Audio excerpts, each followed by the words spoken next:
శ్రీకృష్ణాయ నమః. చైతన్య మహాభారతము రెండవ పర్వము సభాపర్వము అగ్రపూజ. రాజసూయ యాగానికి అంగమైన సోమయాగ విశేష కార్యము అభిషేచనము.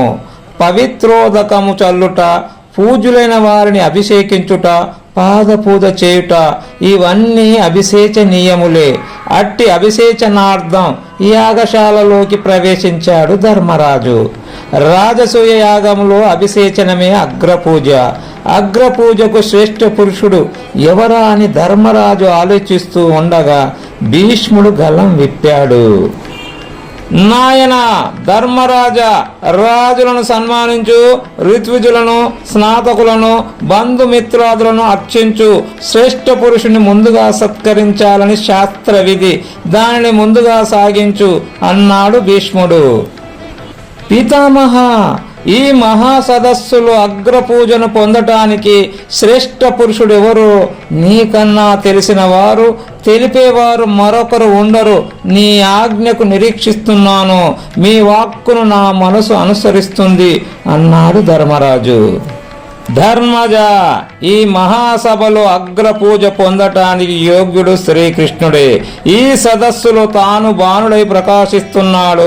చీకటిలో ఉన్న వారికి సూర్య భగవానుడు, గాలి లేని చోట ఉన్న వారికి వాయుదేవుడు ఎలా ఆనందాన్ని కలిగిస్తారో అలాగే శ్రీకృష్ణుడు తన దయామయ దృష్టి చేత ఈ సభలో సర్వులకు ఆనందాన్ని ప్రసాదిస్తున్నాడు.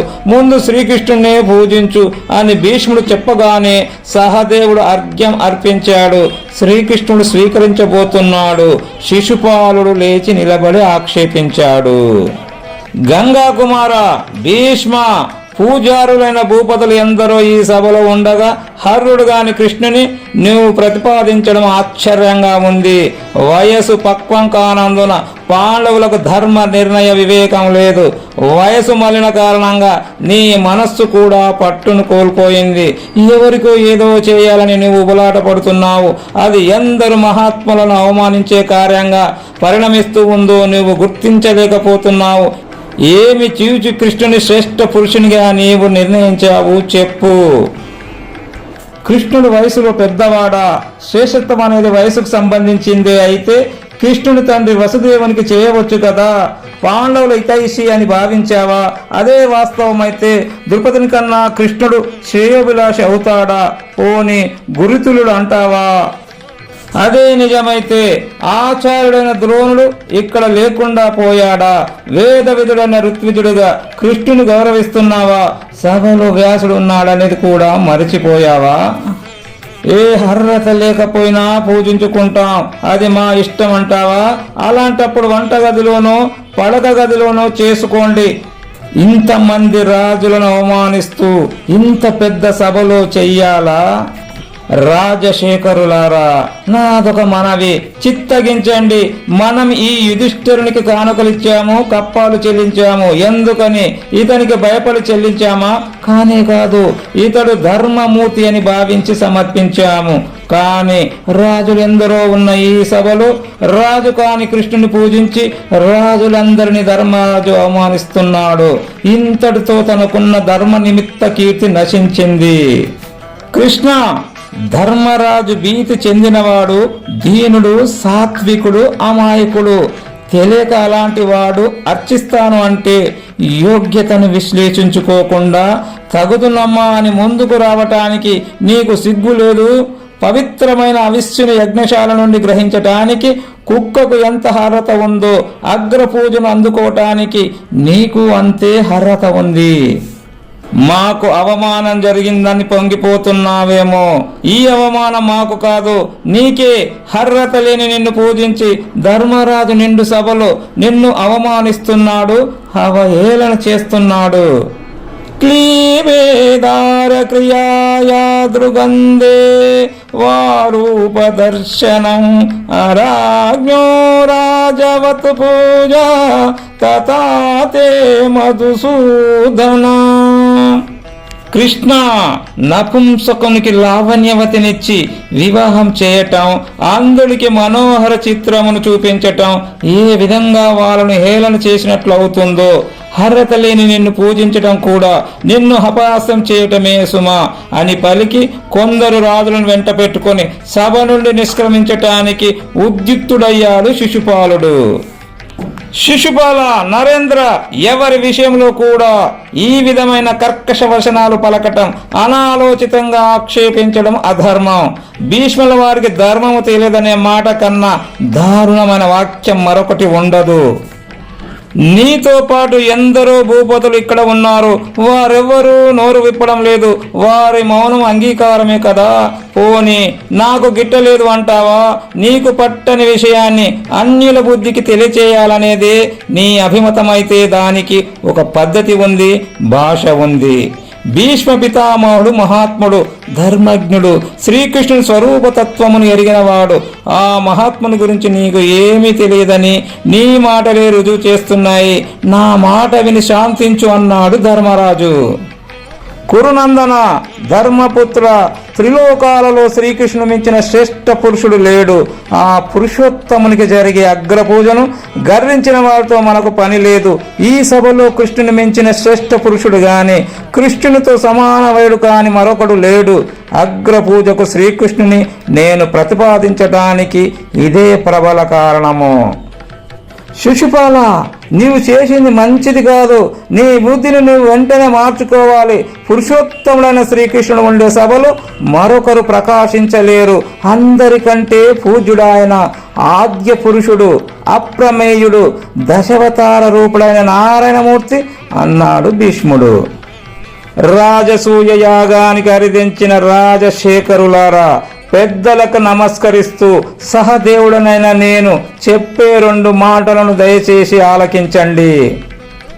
సర్వ సంపూజ్యుడు, సకల గుణశోభితుడైన శ్రీకృష్ణుని అర్చించి ఆదరించడానికి నేను నిర్ణయించుకున్నాను.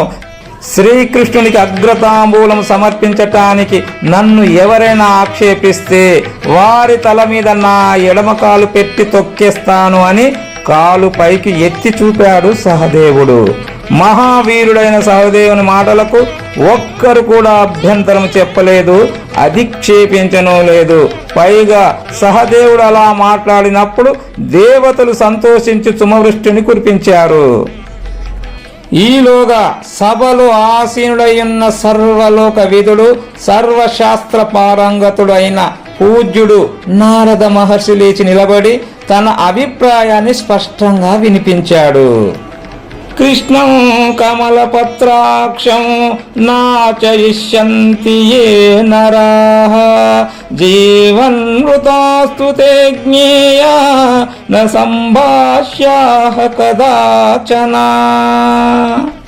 పద్మదలోచనుడైన శ్రీకృష్ణుని అర్చించిన మానవులు, విమర్శించే మానవులు బ్రతుకుతున్న చచ్చిన వారితో సమానము, అలాంటి వారితో మాట్లాడకూడదు అని కూర్చున్నాడు. జనమేజయ మహారాజా, శ్రీకృష్ణుని పూజించుటకు సహదేవుడు సన్నద్ధుడవుతూ ఉన్నాడు. ఈలోగా శిశుపాలుడు క్రుద్ధుడై కల్లెరజేసి రాజులను సమీపించాడు. రాజులారా, మీకు నేను నాయకత్వం వహిస్తాను. లేవండి, నన్ను అనుసరించండి. మనమందరం కలిసి యాదవ పాండవులను వధిస్తాము అన్నాడు అని వివరిస్తున్నాడు వైశంపాయనుడు. ఉత్కంఠతో ఆలకిస్తున్నారు శ్రోతలు.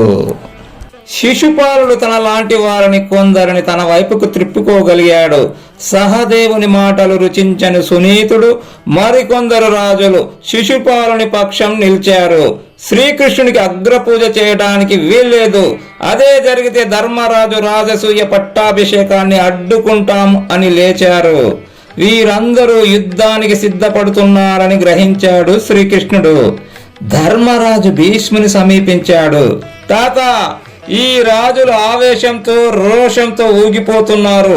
వీరిని శాంతింపచేసే మార్గం ఏదైనా ఉంటే చెప్పండి.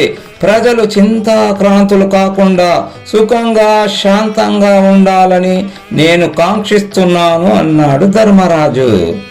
భీష్ముడు ధర్మరాజును ఊరడించాడు. ధర్మరాజా, భీతి చెందకు. సింహాన్ని చూచి కుక్కలు మురుగుతాయే గాని ఎదుర్కోలేవు. ఆ యదు సింహం మౌనంగా ఉన్నందువల్లనే ఈ కుక్కలన్నీ మురుగుతున్నాయి. శిశుపాలుడికి పోయే కాలం వచ్చింది. వాడి అనుచరులు ఎక్కడికో పోరు, వాడి దారిలోనే పోతారు. సర్వ ప్రాణ రక్షకుడైన శ్రీకృష్ణుడు నీ వాడై ఉండగా నీకు భయం ఎందుకు అన్నాడు భీష్మాచార్యుడు. భీష్ముని పలుకులను ఆలకించిన శిశుపాలుడు క్రోధంతో రెచ్చిపోయాడు.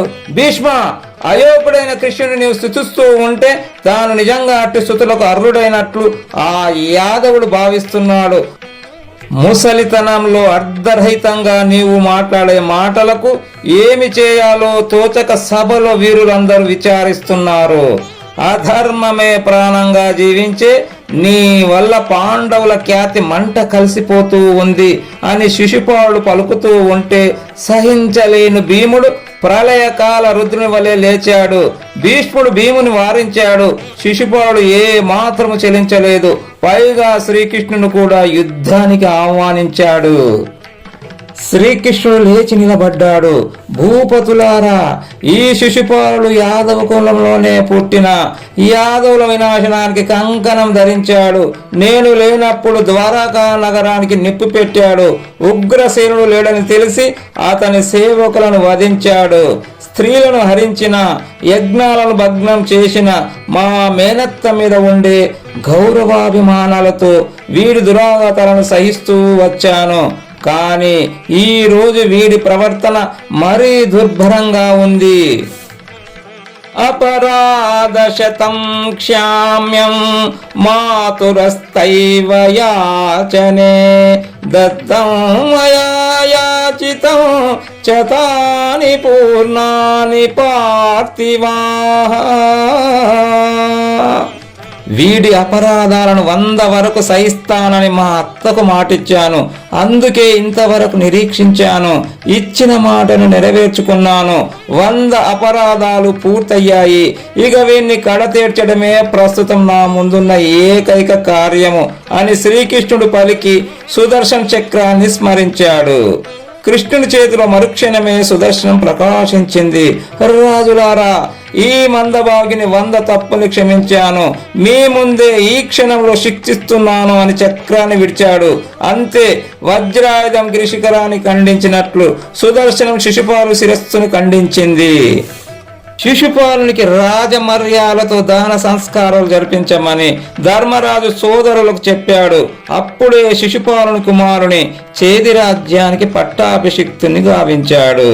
రాజసూయం సమాప్తమైంది. ధర్మరాజా, నారద, భీష్మాదులందరి దృష్టి పవిత్రంగా శ్రీకృష్ణునిపై నిలిచి ఉంది. మూర్ఖులైన శిశుపాలుడు శ్రీకృష్ణుని భయంకరంగా నిందించాడు. మహాత్ములైన వారికి శ్రీకృష్ణుడు ఒక్కడే శ్రేష్ఠుడుగా కనిపిస్తున్నాడు. శిశుపాలుడికి మాత్రం శ్రీకృష్ణుడు తప్ప మిగిలిన వారందరూ శ్రేష్ఠులుగానే అగిపిస్తున్నారు. అజ్ఞానానికి పరమేశ్వరుడు తప్ప అందరూ పూజ్యులే. భక్తుడైన వానికి భగవంతుడొక్కడే పూజ్యుడు. మూర్ఖుడైన శిశుపాలుడు శ్రీకృష్ణుని దారుణంగా నిందించాడు. అధర్మపరుడుగా, గుణహీనుడుగా, స్వైరవర్తిగా అనేక పరుష వాక్కులతో శిశుపాలుడు నిందిస్తే అవన్నీ భగవంతుడైన శ్రీకృష్ణునికి స్తుతులుగా మారాయని భాగవతంలో ఒక సీస పద్యంలో పోతనామాతుడు వర్ణించాడు. గురుదేవ శూన్యుండు కులగోతరహితుండు తల్లిదండ్రులెవ్వరో తడవగాన ముపల పొరలేడు నాది మధ్యావసానంబులందరియ మానంబులేదు బహురూపియై పెక్కు బంగుల వర్తించు వావివర్తములు వరసలేవు పరికింప విగత సంబంధుండు దలపోయు మానిత్తంబున మానిసయ్యే బరగమ్మున్ను యయాతి శాపమున చేసి వాసికెక్కదయదు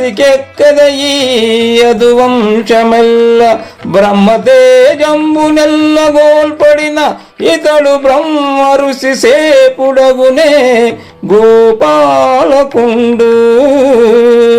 ఈ పద్యాన్ని చక్కగా పరిశీలిస్తే శిశుపాలుని నిందలన్నీ స్తుతిమాలలై శ్రీకృష్ణుని అర్చిస్తున్నట్లు స్పష్టంగా కనిపిస్తుంది. శిశుపాలుడు పలికిన పలుకులన్నీ విలక్షణమైన పరమాత్మ స్వరూపంగా గోచరిస్తాయి. పవిత్రులైన వారికి పాపాన్ని అంటగట్టడం ఎవ్వరికీ సాధ్యం కాదు. నీచులు నిందించినంత మాత్రాన మహిమలు దూరం కావు. నిందించిన వారి బుద్ధి బయటపడుతుందే గాని వందనీయాలకు ఒరిగేదేమీ ఉండదు. ఈ కారణంగానే శ్రీకృష్ణుని నిందించిన శిశుపాలుని కుక్కగా భీష్ముడు పిలిస్తే నక్కగా రుక్మిణి వర్ణించింది. కుక్కలకు నక్కలకు నారాయణ వైభవం అర్థమవుతుందా? శ్రీయుతమూర్తి, ఓ పురుష సింహమా, కృష్ణ పురుషోత్తమ, సింహానికి సంబంధించిన సంపదను నక్క గోమాయువు కోరినట్లు మత్తుడు చేదిరాజు శిశుపాలుడు అద్భుతమైన నీ ప్రతాపమును తెలియక నీ చరణాంబుజమును ధ్యానించు నన్ను అపహరించాలని యత్నిస్తున్నాడు. కృష్ణ, నన్ను కరుణించి నీ చెంతకు చేర్చుకో అని రుక్మిణీదేవి భాగవతములో ప్రార్థించింది. శ్రీకృష్ణ పదాంబుజధ్యాయిని అయిన రుక్మిణిని ఆనాడు నివారించే ప్రయత్నం చేశాడు శిశుపాలుడు. శ్రీకృష్ణుని చరణ కమలాలను అర్చించే ధర్మరాజును నిలవరించే ప్రయత్నం నేడు చేస్తున్నాడు. ఫలితంగా శ్రీకృష్ణుని చేతిలో వధింపబడ్డాడు. వందనాలు అర్పించి భక్తులు తరిస్తూ ఉంటే నిందలు వినిపించి దుష్టులు అంతరిస్తూ ఉంటారు. సదా భగవంతుని అర్చించి ధ్యానించి స్తుతించి కీర్తించి బ్రతుకును భగవన్మయంగా చేసుకొను భక్తుల జన్మలే ధన్యములు. ఏ నీ గుణములు కర్ణేంద్రియంబులు సోక దేహతాబంబులు దీరిపోవు, నేనీ శుభాకారమీక్షింప కన్నుల కకిలార్ధ లాభంబు కలుగుచుండు, నేనీ చరణ సేవలే ప్రొద్దు చేసిన భువనోన్నతత్వంబు పొందగలుగు, నేనీల సన్నామమే ప్రొద్దు భక్తితో దడవిన బంధ సంతతులు వాయు, నటిని యందు నా చిత్తమనవరతము నచ్చియున్నది నీయాననానలేదు, కరుణ జూడము కంసారి కలవిదారి శ్రీయుతాకారమాని నీ చిత్తచోరా. శిశుపాలుడు కృష్ణుని శత్రువుగా భావించాడు. అర్జునుడు వాసుదేవుని మిత్రునిగా స్వీకరించాడు. ద్వేషంతో శిశుపాలుడు కృష్ణుని సమీపించాడు. భక్తితో ధర్మరాజాదులు దగ్గరయ్యారు. భక్తులైన పాండవులను కృష్ణుడు రక్షించాడు. ద్వేషివైన శిశుపాలుని కృష్ణుడు శిక్షించాడు.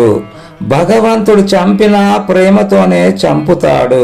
శిశుపాలుని కృష్ణుడు చంపినాడని మనకు అనిపిస్తూ ఉంటుంది. వాస్తవానికి శిశుపాలుని కృష్ణుడు వధించలేదు, తరింపచేశాడు. కొందరు భక్తితో భగవంతుని దరిచేరి తరిస్తారు, కొందరు ద్వేషంతో, కొందరు క్రోధంతో, మరికొందరు లోభంతో పరమాత్మను సమీపించి ముక్తులవుతారు. తదర్పితాఖిలాచారః సంకామ క్రోధాభిమానాదికం తస్మిన్నేవ కరణీయం. సమస్త కర్మలను భగవంతుని యందు సమర్పించి కామ క్రోధ అభిమానాలు కూడా పరమేశ్వరుని వైపుకే మరలించాలి అన్నది నారద భక్తి సూత్రము. ధర్మరాజు విశేషంగా దానాలిచ్చాడు. బ్రాహ్మణులందరినీ సంతృప్తి పరచాడు. వ్యాస దౌమ్యాది మహర్షులను సత్కరించాడు. భీష్ముని బలరామకృష్ణుని పూజించాడు. యాగం సమాప్తమైంది. అవభృత స్నానం జరిగింది. రాజులందరూ ధర్మరాజును స్తుతించారు, సెలవును కోరారు. ధర్మరాజు వారికి ఘనంగా వీడ్కోలు ఏర్పాటు చేశాడు. అందరినీ ఆనందంగా సాగనంపాడు. శ్రీకృష్ణుడు కూడా ద్వారకకు బయలుదేరాడు.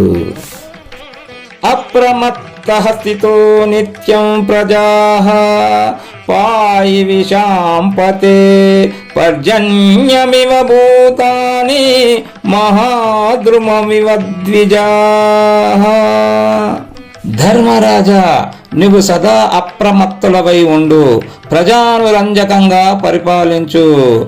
ప్రాణులకు మేఘాలు, పక్షులకు వృక్షాలు జీవనాధారమైనట్లు నీవు నీ బంధువులకు స్నేహితులకు ఆశ్రయస్థానంగా ఉండు అని పలికి శ్రీకృష్ణుడు ద్వారకకు వెళ్ళాడు. అందరూ వెళ్ళారు. దుర్యోధనుడు, శకుని మాత్రం వెళ్లకుండా మయసభా భవనంలోనే ఉన్నారు.